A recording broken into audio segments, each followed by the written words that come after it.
सोचा था कि दुनिया का वो शहर जो अपनी चमक धमक सुरक्षा और बेपनाह दौलत के लिए जाना जाता है, वो एक झटके में युद्ध का मैदान बन जाएगा। जी हां, हम बात कर रहे हैं दुबई की, जिस दुबई में घर खरीदना दुनिया के अमीरों के लिए स्टेटस सिंबल था। आज उसी दुबई के आसमान से मिसाइलें बरस रही हैं। ईरान और इजराइल के युद्ध ने दुबई के रियल एस्टेट बाजार की कमर तोड़कर रख दी है। बुर्ज खलीफा के करीब हुए धमाके ने निवेशकों के भरोसे को कांच की तरह तोड़ दिया है। लेकिन क्या दुबई की ये तबाही भारत के लिए कामयाबी का रास्ता खोलेगी? क्या अब दुनिया भर के निवेशक दिल्ली, मुंबई और गुरुग्राम की तरफ दौड़ेंगे? ये सवाल क्यों उठ रहे हैं? उससे पहले आपको पूरी तस्वीर इस वक्त दिखाते हैं कि दुबई में क्या हालात बने हुए हैं। लगातार जो वहां पर हमले हुए हैं, इसके बाद क्या स्थिति और वहां पर किस तरीके से अभी खास करके निवेशकों के लिए एक बहुत बड़ा संकट वहां पर बनता हुआ नजर आ रहा है। वजह क्या है? क्योंकि देखिए, दुबई का सेफ हेवन अब किस तरीके से खतरे में है, वो भी जरा हम आपको समझा देते हैं। देखिए, दुबई अब सुरक्षित निवेशक ठिकाना नहीं रहा है। क्यों? क्योंकि ये देखिए, पहले काफी सुरक्षित माना जाता था, लेकिन अभी कुछ दिनों से पहले से जो ईरान की ओर से हमले हुए हैं, उसके बाद वहां पर धमाके के बाद दहशत की स्थिति। पाम जुमेराह इलाके में भी सुरक्षा को लेकर वहां पर संकट जो है मंडरा रहा है। रियल एस्टेट कंपनियों के काम वहां पर पूरी तरीके से अब ठप पड़ते हुए नजर आ रहे हैं। प्रॉपर्टी के सेंटिमेंट को लेकर भी वहां पर खतरा बना हुआ है। निवेश में 40% गिरावट की आशंका वहां पर बनी हुई है। दुबई अब रिस्क जोन में शामिल हुआ है। यह वही शहर है जो पूरी तरीके से सुरक्षित माना जाता था, लेकिन अब निवेशकों के लिए वो सुरक्षित ठिकाना नहीं रहा है। मिसाइल हमलों की वजह से वहां पर निवेशकों के अंदर दहशत का माहौल देखने को मिल रहा है। कुल मिलाकर देखिए, दुबई के हालात सिर्फ युद्ध तक अब सीमित नहीं रहे हैं। ये सीधे तौर पर कहें तो ये ग्लोबल इकोनॉमी और अरबों डॉलर के रियल एस्टेट मार्केट पर एक बहुत बड़ी चोट है। एक्सपर्ट्स का यह कहना है कि रियल एस्टेट का खेल भरोसे पर चलता है, और जब मिसाइलें पाम जुमेराह जैसे पॉश इलाकों को निशाना बनाती है तो वो भरोसा जलकर पूरी तरीके से खाक हो जाता है। दुबई के मार्केट में पहले ही सुस्ती थी, लेकिन अब यह डर बाजार को 30 से 40% तक नीचे गिरा सकता है। लेकिन असली कहानी इसके बाद शुरू होती है। जब एक दरवाजा बंद होता है तो दूसरा खुलता भी है, और वो दरवाजा है हिंदुस्तान।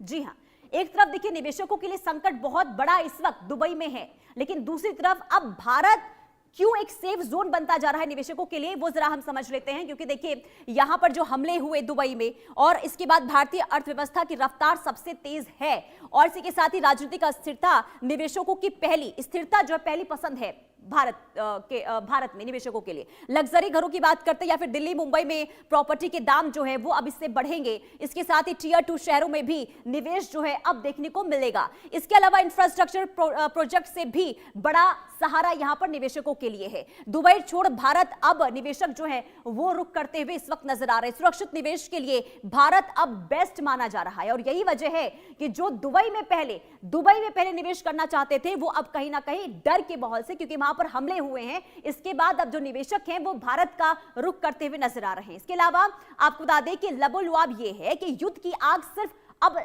जमीन नहीं जलाती, बल्कि सपनों और निवेश के साम्राज्य को भी पूरी तरीके से राख कर देती है। दुबई ने दशकों तक अपनी सुरक्षा की मार्केटिंग की, लेकिन आज वो दांव उल्टा पड़ गया है। वहीं दूसरी तरफ भारत एक मजबूत और सुरक्षित विकल्प बनकर खड़ा हुआ है। यहां हमें प्रशासन और सरकार से यह मांग करनी होगी कि इस सुनहरे मौके को हाथ से जाने नहीं देना चाहिए। हमें अपने रियल एस्टेट नियमों को और पारदर्शी बनाना होगा, ताकि वो पूंजी दुबई से निकल रही है और उसे भारत में एक सुरक्षित ठिकाना मिलना चाहिए। सुरक्षित ठिकाना मिले, इसे लेकर कदम आगे बढ़ाने की जरूरत है, ताकि एक अच्छी स्थिति में निवेशक रहें, और एक जो डर का माहौल कहीं ना कहीं दुबई में निवेशकों को देखने को मिल रहा है वो भारत में ना रहे। अर्थशास्त्री रजत मिश्रा हमारे साथ जुड़ चुके हैं। बहुत स्वागत है आपका इंडिया न्यूज पर रजत जी। ये जो अभी स्थिति हम देख रहे हैं निवेशकों के लिए, इसे किस तरीके से आप देख रहे हैं? क्योंकि अब देखिए, दुबई छोड़कर कहीं ना कहीं रुख अब भारत की तरफ निवेशकों का होता हुआ नजर आ रहा है। इस पर क्या कहेंगे आप? जी पुनीता जी, आप सही कह रही हैं। ये एक बहुत ही एक ऐसा ट्रांजिशन का फेस है जहां पर दुबई, जिससे पहले अब देखिए 3 स्पेसिफिक चीजें थी दुबई को जो वो अपने आप को प्रमोट करना चाह रहे थे। एक, उन्होंने अपने आप को ट्रेडिंग हब के फॉर्म में प्रमोट करने की कोशिश की थी, क्योंकि वो पूरा गल्फ का एरिया था, गल्फ से ऑयल के साथ साथ बाकी जो एक्सपोर्ट है वो एशिया और यूरोप दोनों को कनेक्ट करता है। तो दुबई ट्रेडिंग हब के फॉर्म में बढ़ रहा था, साथ ही दुबई को इन्होंने फाइनेंशियल सिटी के फॉर्म में बढ़ाने की कोशिश की जी। थी।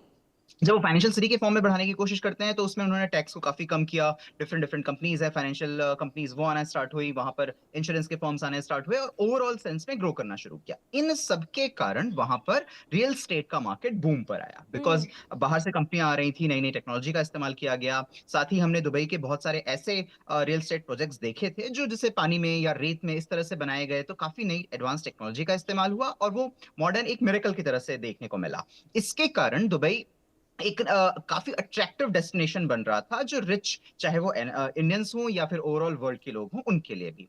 लेकिन जब इनस्टेबिलिटी के साथ साथ आपको डेंजर नजर आने लग जाता है, यानी कि वॉर का खतरा नजर आता है, जहां जी। पर कभी भी इस तरह के मिसाइलें, कभी भी इस तरह के अटैक हो सकते हैं, तो हम्म। वहां पर इनस्टेबिलिटी के चलते वहां से पूंजी, जो कि फाइनेंशियल सिटी की हम बात कर रहे थे, वो भी, और ओवरऑल इंफ्रास्ट्रक्चर है, वो दोनों पलायन करेगा। अब इंडिया के लिए देखा जाए तो इंडिया के लिहाज से इसमें दो चीजें हैं। एक, जैसे आपने अभी भी बताया कि बहुत अच्छी बात है कि भारत में ये पूंजी आएगी जी। और कंस्ट्रक्शन का ओवरऑल जो मार्केट है, रियल एस्टेट का मार्केट है, वो बढ़ावा देगा। और आपने साथ ही बहुत अच्छी बात ये भी की कि जरूरी है कि हम ऐसे अवसर को टैप कर सकें, और उसके हम्म। लिए जो जो नियमों में बदलाव की जरूरत है। देखिए, रेरा की हालत बहुत खराब है इस समय, वो बहुत ही बेकार एजेंसी के फॉर्म में बनी हुई है। तो बहुत जरूरी है कि इसमें ट्रांसफॉर्मेशन किया जाए। अब थोड़े बहुत आप बदलाव करने से काम नहीं चलेगा। अगर रियल एस्टेट बिल्कुल। में सुधार करना है तो एक बड़े लेवल पे सुधार करना पड़ेगा। लेकिन और दूसरी प्रॉब्लम यह है कि रजत अगर जी, मान इस लीजिए। मौके को, जी। क्योंकि देखिए एक बहुत बड़ा मौका ये भारत के लिए है, ऐसे में इस मौके को भारत के लिहाज से किस तरीके से बहुत ज्यादा बेहतर आने वाले दिनों के लिए समझा जाए?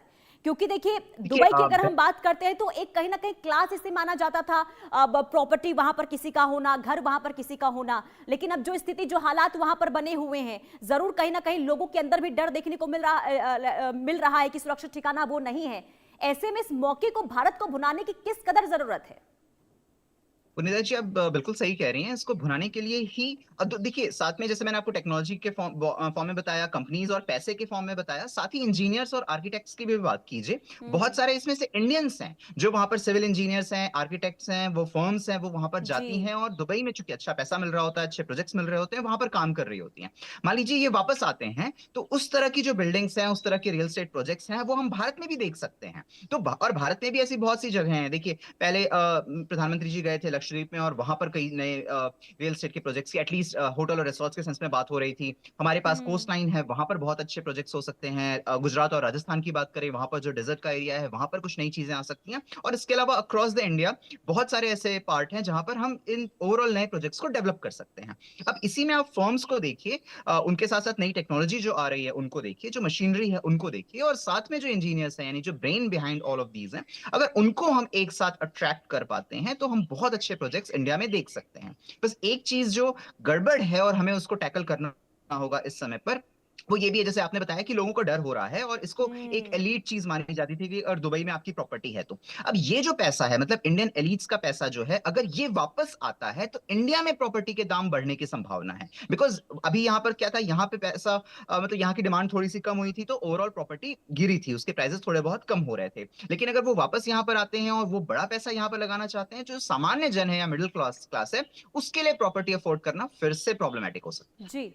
और ये भी समझाइए रजत जी, अब भारत किस तरीके से निवेशकों के लिए काफी सेफ रहने वाला है आने वाले दिनों में? क्योंकि देखिए हमने बदलते हुए देखा है भारत को, और जिस तरीके से अब रुख भारी तादाद में निवेशकों का देखने को मिल रहा है इसके बाद जो हमला हुआ दुबई में, और अब जिस तरीके से कंडीशन बदलती हुई नजर आ रही है, इसके बाद अब भारत किस कदर सेफ जोन साबित होगा निवेशकों के लिए, इसे जरा समझाइए। और आने वाले दिनों के लिए अब किस तरीके से भारत की जो स्थिति है और भी ज्यादा बेहतर होती हुई नजर आएगी अगर निवेशकों का रुख भारत की ओर देखने को मिलता है भारी तादाद में तो?